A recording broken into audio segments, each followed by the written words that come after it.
action. Hi, and welcome to Francis Matete TV. They always say that history repeats itself. But again, they say that the same history should shape the future. So I've been looking around and asked myself a question. Where has Kenya come from?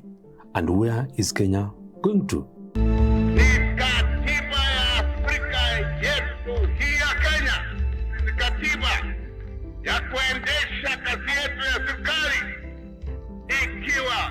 A wise man once said that those who cannot remember the past are condemned to repeat it.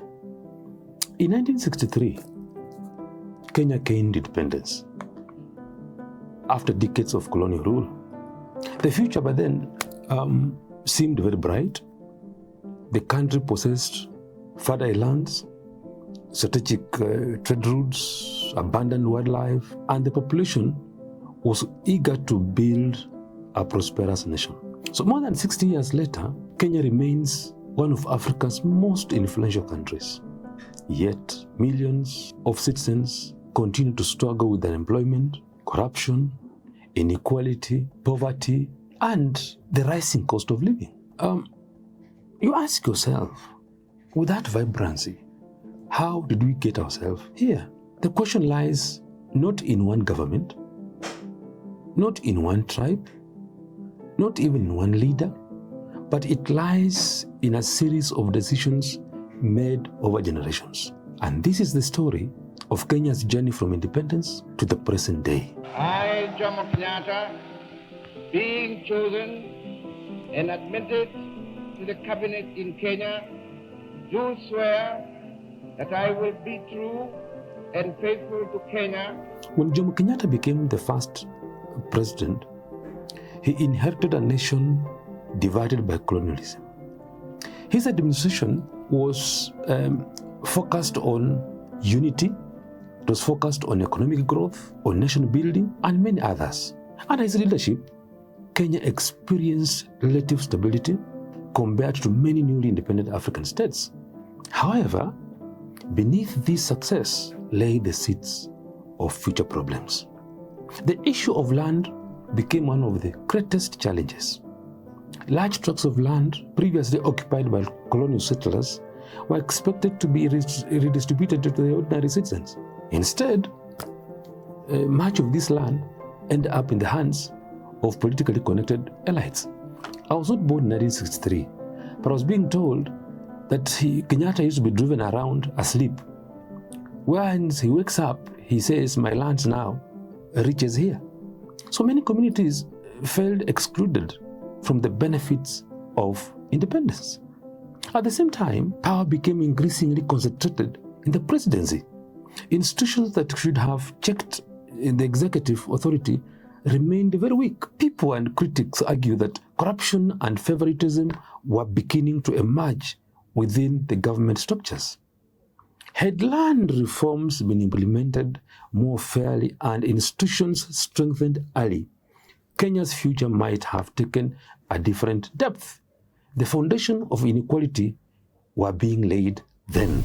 Mimi Daniel Arap Moi naapa kwamba nitakuwa mwaminifu kwa Jamhuri ya Kenya na kuitumikia kwa moyo wangu wote, na kwamba nitahifadhi, nitailinda na kuitetea katiba ya Kenya. When Daniel Arap Moi assumed power, he promised to follow the Kenyan footsteps. I quote him, he said, "Nitafuata nyayo."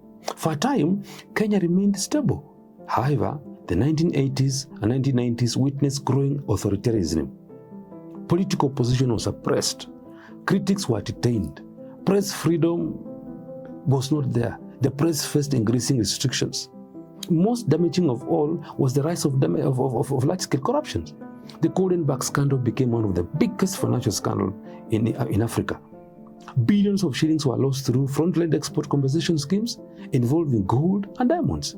Money that could have built schools, could have built hospitals, roads, industries disappeared into corruption networks. This period also saw the entrenchment of patronage politics, where loyalty often mattered more than merit. As corruption expanded, public trust declined. By the end of Moi era, many Kenyans believed that government existed primarily to serve those in power rather than the public. In 2002, Kenya experienced a political earthquake. For the first time since independence, the ruling party KANU lost power. Mwai Kibaki entered office promising change. His government delivered remarkable economic growth, improved roads, increased investment, and free primary education. May his soul rest in peace.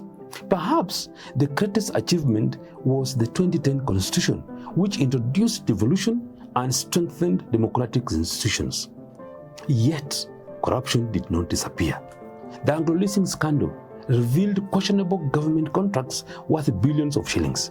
Then came the disputed 2007 elections and the violence that followed. More than 1,000 people lost their lives and hundreds of thousands were displaced. Kenya survived, but the wounds remain visible today. I, Uhuru Kenyatta, in full realization of the high calling, I assume as President of the Republic of Kenya. I assume as President of the Republic of Kenya. Uhuru Kenyatta came in 2013 to 2022, and Uhuru's presidency focused heavily on infrastructure.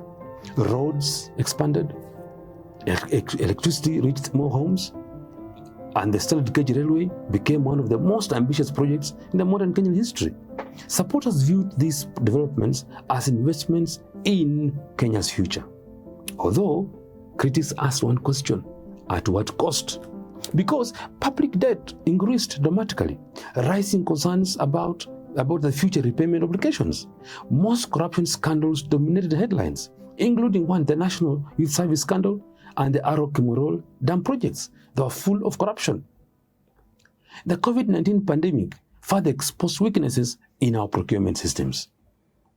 William Ruto entered office promising a bottom-up economic model focused on ordinary citizens. Yet Kenya faced rising debt obligations, inflation, unemployment, and growth of public debt. However, higher taxes sparked controversy.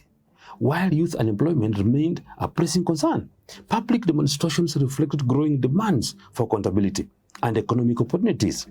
Because this chapter is still being written, history has not yet delivered its final verdict. I just want to remind Kenyans, the country's struggles cannot be blamed on one president.